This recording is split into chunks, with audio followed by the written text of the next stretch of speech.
Hello Facebookers, hello podcast listeners. Welcome to HealthHackers episode 8. I'm Gemma Evans. I'm a television presenter and journalist here in the UK, and this is my series devoted to meeting and interviewing the most pioneering and influential figures in health and wellness right now.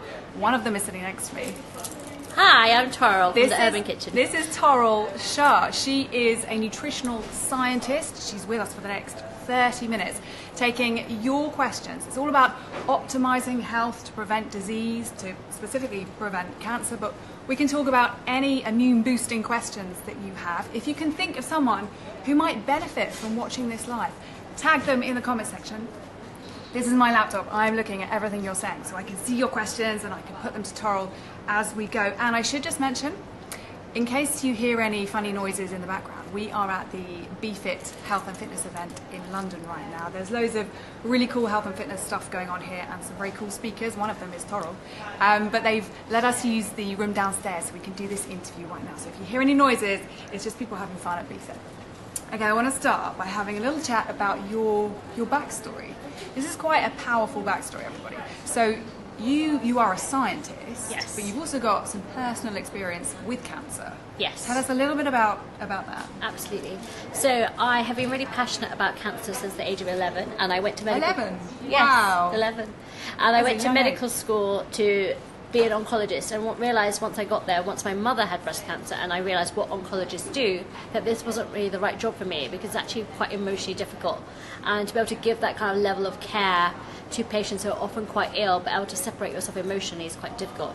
So I then worked in research and then went on to do a master's in nutritional medicine specialising in cancer, because at that moment in time there wasn't enough advice or information even or evidence about what foods we can eat to help prevent cancer, help prevent reoccurrence. So that's become one of my life passions.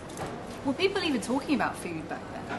No one was talking about For nutrition. cancer prevention? Nothing. In fact, there was very little nutrition. At medical school, we had 5 hours of nutrition lectures, and even doctors now don't have that much more. And they have so much to learn about nutrition, but you can't fit it all in. They can't be a specialist in everything, and that's why working with registered nutritionists and dietitians is really important, because we've actually got the background and the science.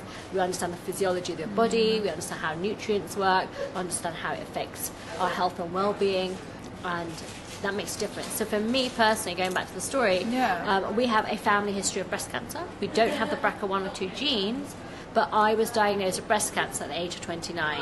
So whilst I'd studied it, been to university, had a master's in nutritional medicine, I then had breast cancer myself. So do you think until that point you'd been quite healthy? I was really healthy. I was really in shape. I was doing triathlons. I was really lean. I've never smoked. I do drink, but not that much. I eat lots and lots of fruit and vegetables. So from a lifestyle perspective, I should have not had breast cancer at that age. So how do you work through that mentally when you're thinking, look, I'm really, really healthy, but I've got cancer? How has this happened? It must be huge. Yeah, it was a difficult time, but I also realised my whole thing was, if so many people are going to have breast cancer, and at least 1 in 11 people in my age group, I'd rather be the one, because out of all my friends, I had the most knowledge about cancer, cell biology of cancer, the medical treatment of cancer, and understanding it from being through it with my mum and my aunt. So I had the emotional kind of understanding of what it's like too. So I would never have wanted any of my friends to go through that. And when I was diagnosed, actually told I had cancer, I didn't get really upset. I was like, okay, right, well, we can do this, and we can do this, and we can do this. And so you think if you hadn't been so healthy, you would have had a far more aggressive type of cancer? Well, we can't prove that, but one of the things my doctors at the Royal Marsden say is that most young women, in fact 99% of young women, have very aggressive breast cancer. It's fast-growing tumours. They're often diagnosed late too. They're often diagnosed as stage 2, 3, or even later, which means it could potentially be terminal. I was diagnosed a mixture of stage 0 and stage 1, which is very, very early. My tumour was huge, but there was something that I was doing that was protecting my cancer from spreading throughout my body. So whilst my tumour grew, normally tumours grow, they build extra blood vessels, and they try and spread through other parts of your body, so to your lymph glands and then also to other organs. I didn't have any of that. And so normally if you have a tumour of my size, which is 9 centimetres by 16 centimetres, that's unusual not to have it spread throughout your body. So there is something there was something you were doing that's right. So we can't prove that unless I had an identical twin, and they didn't have cancer. We can't prove it, but it's definitely something interesting. What about, tell us a little bit about, or tell the viewers a little bit about what you do day to day, because you're working with patients who may have had cancer, so you're helping them to change their diet, optimize their health. Is that right? To prevent it coming back? Yeah, so I see lots of different patients where we help just optimize the health. If they've got any type of cancer risk in their families, they may not have had, maybe their parents have had, or siblings had, or someone like that, we help to reduce the risk. Anyone who's had cancer too, and also other diseases like diabetes, heart disease. Everything I do is about how can we use food to optimize your health? How can we make you feel strong, healthy, happy, have all your systems working correctly, and help to prevent disease? Because a lot of diseases that we now have in the UK, chronic diseases certainly, like diabetes, heart disease, even cancer, they are actually lifestyle diseases. And there are actions that we can take which are evidence-based from long-term epidemiological studies, which can reduce the risk. They can't say they prevent cancer, they can reduce the risk. What I like about you and your whole ethos is that everything you do and say is science-backed. So everything you're going to hear in this Facebook Live right now is somehow backed with great evidence. Otherwise, Toral wouldn't be talking about it. Should we get into some of that now? And I should also add that if you're watching this live right now, don't confuse this with medical advice. This is all educational, and we're going to have a chat with Toral and answer some of your questions. So put them in the comment section. I'm looking at the feed right now so I can see what you're saying. So let's get into some of that evidence-based, the kind of key nutrition principles. So if you're working with a client or somebody's just asking you for advice, how can I stop my cancer coming back? Where do you start with them? Firstly, make sure that they're still seeing their doctors and actually still getting the medical treatment, because food and nutrition can never replace traditional medical treatment. If you have cancer, please see your doctor. Please ensure you continue with any treatment. If you're not happy with the treatment, please talk about it.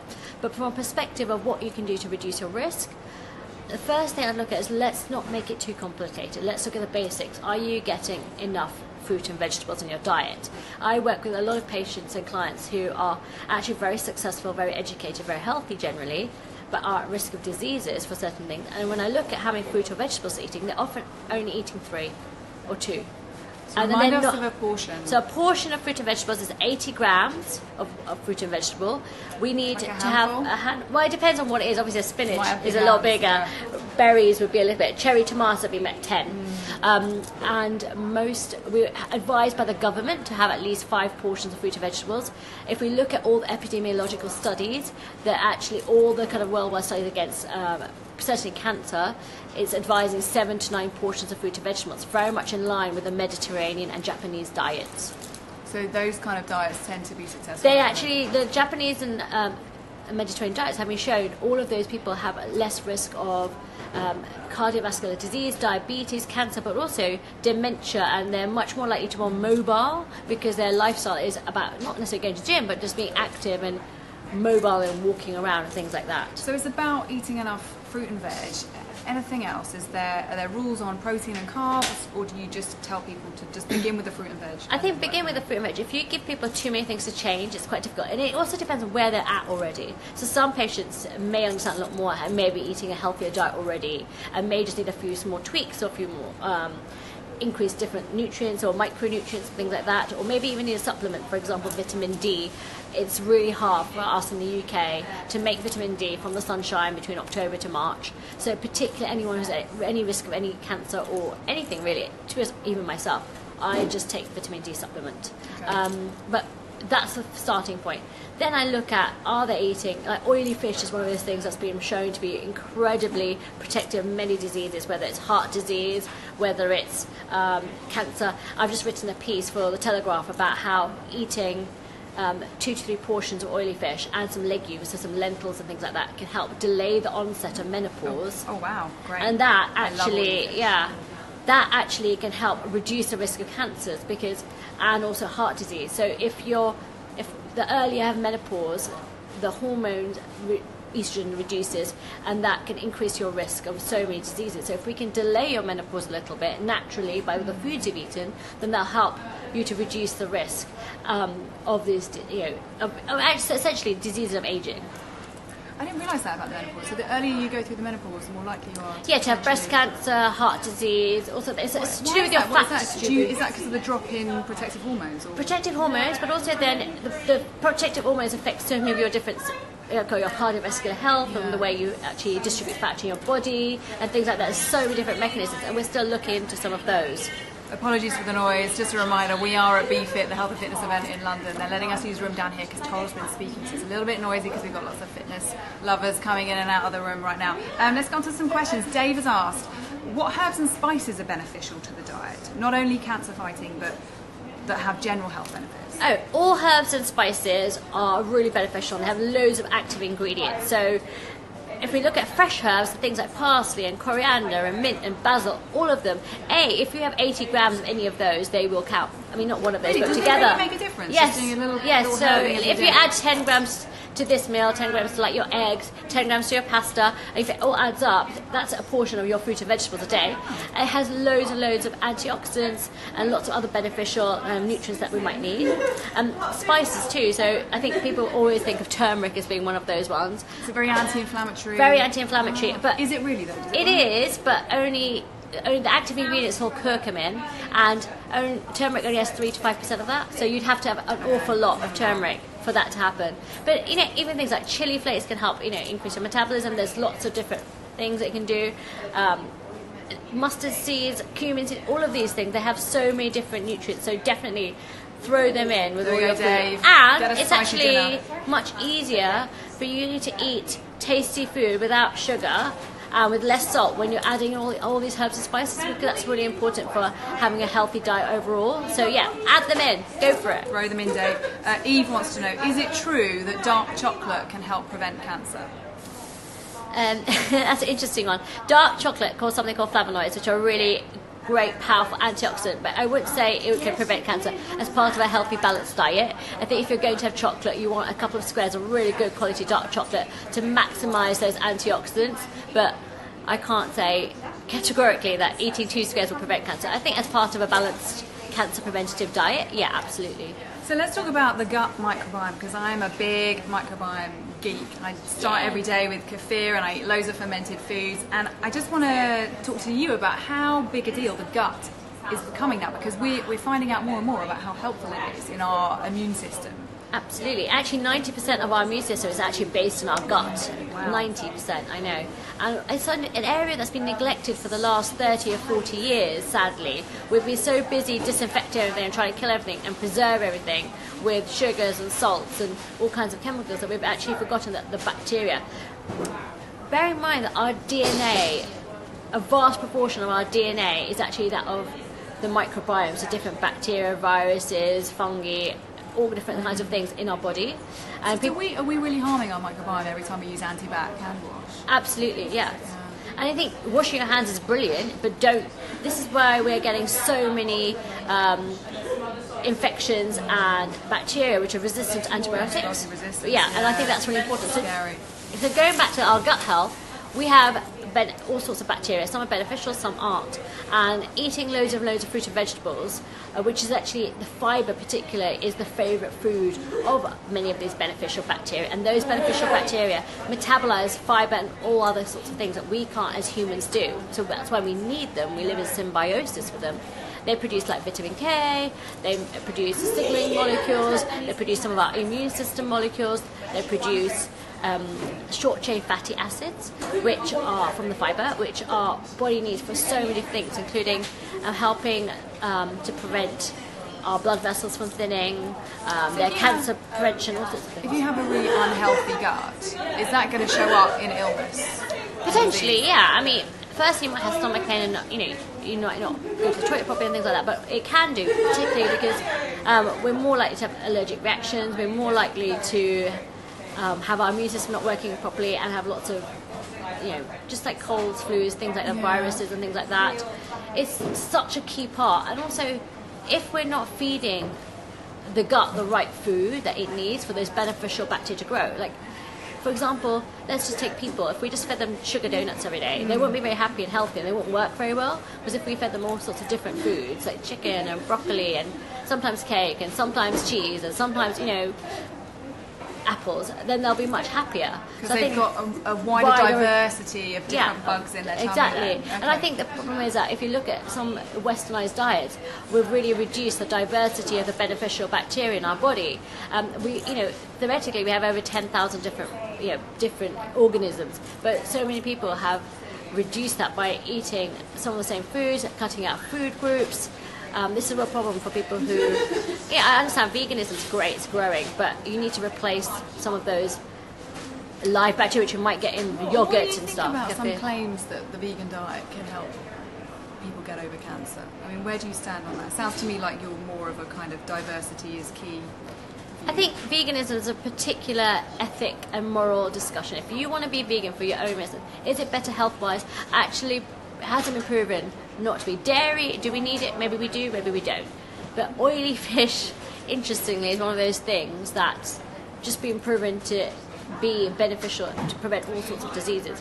The vegan diet cannot cure cancer. The vegan diet is great because hopefully people who are vegan are eating a lot more fruit and vegetables, and that's basically the key thing.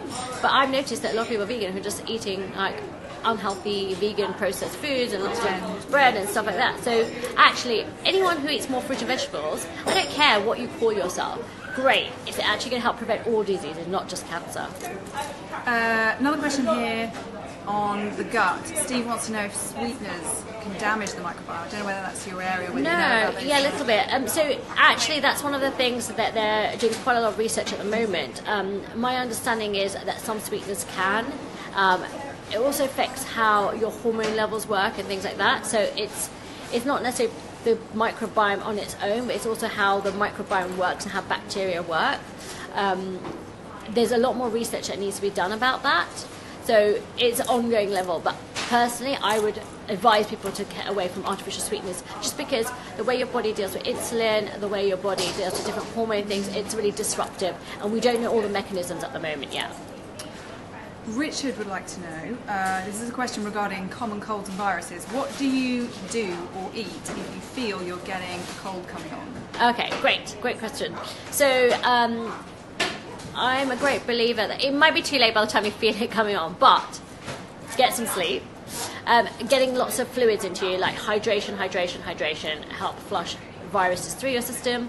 There's no foods that will really make too much of a difference, but things like, if they make it to help you feel better, like lemon and honey, turmeric, boil it up, just drink it. If you have a sore throat, gargle with soluble aspirin. That'll help to reduce the inflammation. Yeah, reduce the inflammation. But I think foods that make you feel, with lots of antioxidants, so things like when they talk about chicken soup, which has got loads and loads of like nutrients and garlic and things like that, is going to help you to feel better. Is it proven scientifically? No, but if you think about what it's made of, yes, it's got like loads of protein, it's got loads of like garlic, it's got loads of vegetables, it's got lots of like stock. Yeah, it's probably really. Do you ever nutritious. take a vitamin C supplement? It doesn't really work. Really? No, you're better off eating a kiwi.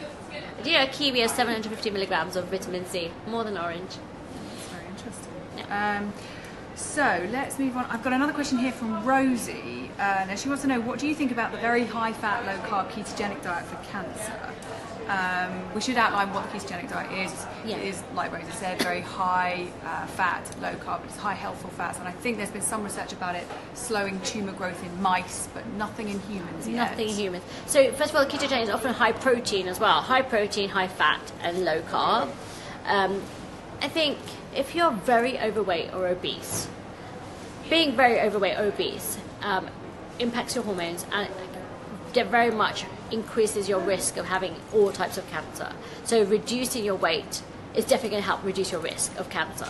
So for some people, doing these diets means that they can eat foods they really like and lose weight fast. Is it beneficial long term? If you look at all the long-term epidemiological studies, and obviously there are very few people in the world, apart from Eskimos, I think, really, that have eaten a kind of more ketogenic diet naturally. We don't know actually whether that will really help, because we're going to look at the gut, and a lot of the foods that are really helpful for the gut are fruits and vegetables and the whole grains and things like that. So that's something we need to look at. I think for a short term, personally, yeah, great for fat loss. A long term, we haven't got enough studies. My only fear would be that a lot of people who do have a ketogenic diet don't really understand it and end up eating a lot of just bacon and eggs, and actually there's so many more things you can eat. There's so many different types of live other nutrients and like game meats and so many green vegetables and so many low carb vegetables you can eat, and I think that's where we need to maybe have a little bit more education around that. Yeah, so it's not necessarily that it can't work. It's just we don't have the studies yet. No, we don't have a long term, and it's not something that I think any scientists will necessarily.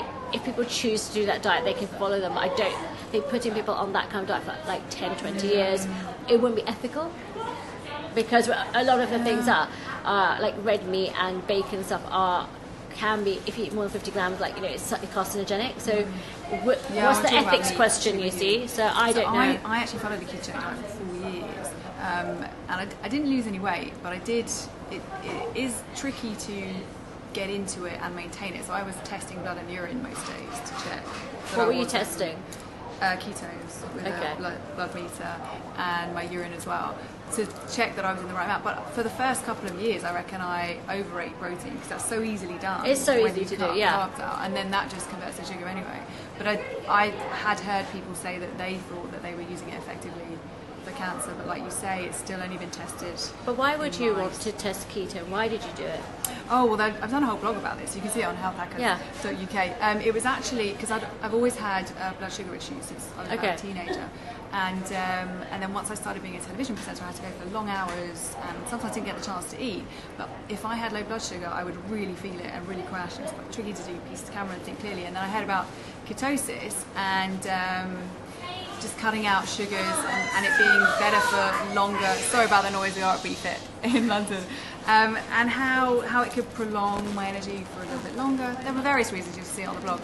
But I did it for 4 years and then decided to just come out of it. I don't feel too different out of it now. But so maybe that just helps to stabilise your hormone levels. And I think it is difficult when you work in a job where you can't eat. Like if you look at doctors, for example, like sometimes they're just on their feet on the ward for quite long stretches without having the opportunity to sit down and eat. I'm sure that if the firefighters or police sometimes where they're on a job, and people like you. So I think there is something about actually not using the sugar to pick yourself up and actually treating it, because obviously protein is much more slowly digested and fat is too.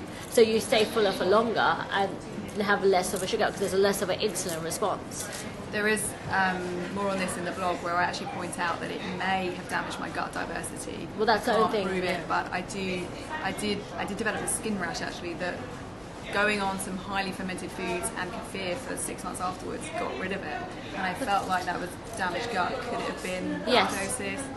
Well, I guess this is because you're also not feeding the beneficial bacteria, as we talked about earlier in the session, and I think that. We have a lot of green veg, but you're right. I couldn't eat a tomato or an aubergine because it was too high in carbs and it would put me out of ketosis. But that's what your body needs, though. It needed that variety of nutrients. And remember that all the different bacteria, they're different favourite foods, just like we all have our different favourite foods. And I think that's something to and I do love my fruit and veg. My veg plates now are enormous that I couldn't eat. So how many portions of fruit and veg do you probably have? Did you think you had on the ketogenic diet? Lunch would be some romaine lettuce. Yeah, see, that's not enough. But then dinner would be about 3/4 of a plate of green, but it would have to be green veg. See, but you're not getting all the colours of the rainbow and all the phytonutrients and all the oranges and the reds and the yellows and the purples, and that's where you're missing. And actually, it's surprised that you only had a skin rash and nothing more, to be honest, for 4 years. I would recommend it for a short term. I did have a doctor who was working with her husband was ketogenic, so she was very good in advising me, but in the end, she was advising to reintroduce carbs at least every 3 days for female hormone benefits. Yeah, absolutely. But anyway, I decided to quit that in September. Good. And it's been great since then. I've been eating loads of loads. Sorry to take this onto me. No, I think it's really interesting. I think this is what it's all about. It's great. Let's get back to some other questions. Viewer question: which is better, olive oil or coconut oil? Because we hear about sometimes you shouldn't cook in olive oil because it damages the oil and that can be carcinogenic. Is this That's true? not true. Oh. The smoking point of olive oil is hardly, I think it's at 10 degrees lower than coconut oil. Why would you want to put coconut oil in Italian gorgeous food? Also coconut oil. Or maybe cooking in coconut oil. Yeah, coconut oil, I'm not a fan of it. It's solid at room temperature. So where do you think in your body it's more likely to be solid in your body? But there are things like the medium with oils that are solid at room temperature is better because they've got a higher smoke. Yeah, there's no science. I'm sure someone said there was some science. There's no science. I think it's personal preference. I think that the reason people have coconut oil is because of the medium chain fatty acids. Again, are the medium chain actually that useful or short chain better? Are they good for our brain though, for cognitive thinking? There's no studies whatsoever. Really? Long-term epidemiological studies, no. So short-term, yeah, short-chain fatty acids, amazing, all from fruit and vegetables. Okay. I'm guessing that the overriding key point that you can take away from this Fruit and vegetables. interview is that fruit Eat and the veg rainbow. Eat a is wide variety of fruit and Here's vegetables. what I want to know. A lot of my old ketogenic pals used to do intermittent fasting. I can do it because I just felt so hungry after like 12 hours. So they would kind of, and a lot of people do this trend now, fasting for like 16 hours and then eating. What do you think about that? The longevity. There's some really interesting studies actually about attributing that to living longer, and I think again we need more research, but I think it's also a personal preference as well and how your mood is. My cousin actually was staying with me last night. He is doing intermittent fasting, and I think for some people it works. I think you need to think about why you're doing it. Are you doing it for the long-term health benefit? Are you doing it for fat loss, weight loss? What's the reasoning behind it? But there is certainly some evidence. In the past, there's been a lot of animal evidence, but now there's definitely some human studies as well. If you look at the Japanese people in Okinawa, which are in the blue zone, which have one of the big proportion of people in there over 100 years old, centenarians, they don't necessarily do intermittent fasting, but what they do is eat until they're 80% full. So does intermittent fasting mean because you're condensing all your meals that you are only eating so much because you can only fit that much food in that time frame? So then you eat less. I think it's a really interesting conversation. But you wouldn't say someone has to do it? No. Because I don't want to do it. I just get hungry. But I think if you're miserable, I think it's again personal. Like someone like me probably could do it because in the morning I'm just not hungry until about 11 or 12. So I theoretically could do it. And actually I probably do it inadvertently by mistake sometimes. Yeah. And I'm a night owl as well, so that also helps. But I think for some people, like having that regular for your blood sugar levels, for your mood, all of that stuff's really important. And I think slow release energy depends what you've eaten as well. So final few questions now. Sure. Where do you stand on red meat? Is it cancer causing to eat too much red meat? So all the World Cancer Research studies which have been funded have shown that if you eat over 50 grams a week, you're more likely to increase your risk. It doesn't mean you can. Obviously having things which are barbecued and grilled are worse than just having some beef. So that kind of burn, the carcinogenic, yeah. Okay. But again, if you're having once a week, like it's a beautiful, beautiful sunny day today, you're going to have a barbecue, just enjoy it. Don't cut everything out. I think one thing I would say about red meat is there are lots of nutrients that we don't get from anywhere else, particularly iron and things like that. So if you cut out all red meat, look at how you're going to have iron and other things in your system, because you can get it from dark leafy greens and stuff, but it's not as bioavailable, and you want to have some vitamin C with it to make it more bioavailable. It's just not the same form of iron as you would get from red meat. But I would then maybe look at more heart-friendly red meat. So ostrich and venison are much more heart-friendly. In fact, the British and deer, all sorts of springbok and stuff. So the American Heart Association actually does recommend ostrich and So when I eat red meat, I always buy grass-fed. Yes. Are you a supporter of the difference between grass and Yeah, there is grain-fed? a difference. I mean, as long as it's good grass, because a lot of commercial farming feeds cows and other animals lots of corn and other kind of leftovers from farming and soy isolates and all sorts of stuff, and that means the composition of the protein is slightly different and they're more fatty, the animals. It's a different type of fat as well, so I agree. I'm sorry to use myself again, but I probably eat red meat 3 times a week. Is that bad? It depends what you're looking to do. If I'm preventing cancer, I'd probably cut it down to 2 times a week. okay. And I think that heart disease as well, not just cancer, there is a reduction, there is an association with eating more red meat and increasing risk of heart disease too, and particularly women. Because essentially, with all of these diseases, are they all caused by cell damage? And that's what we're preventing with a healthy diet. Basically, yeah. And also organ damage too. So with cardiovascular disease, it's about we don't want our blood vessels to thin. And so that's why what we eat makes a huge difference. And we're not having too much saturated fat, which clogs up our artery. Toral, you've been amazing. That's already been half an hour. Oh, wow. Wow, Facebookers, I'm sorry that we didn't get time to answer all of your questions. Just before you go, tell us where people can find you and what's next for you. You've got a book coming up next year, haven't you? So, working on a book to explain the evidence behind the foods that prevent cancer and sharing lots of my lovely recipes on that. You can find me on my website, theurbankitchen.co.uk. There's a new recipe every week normally and some sort of science information, so sign up for the newsletter. And I'm on Instagram at The Urban Kitchen and Twitter at Urban Kitchen. So hopefully you come and see me there. If you've got any more questions that we didn't get to answer, please feel free to pop those on there, and Facebook as well. Thank you for all your contributions. If you like this episode, don't forget to hit the like button on this page, then you can get notified when we go live again. Have a great day. Bye-bye.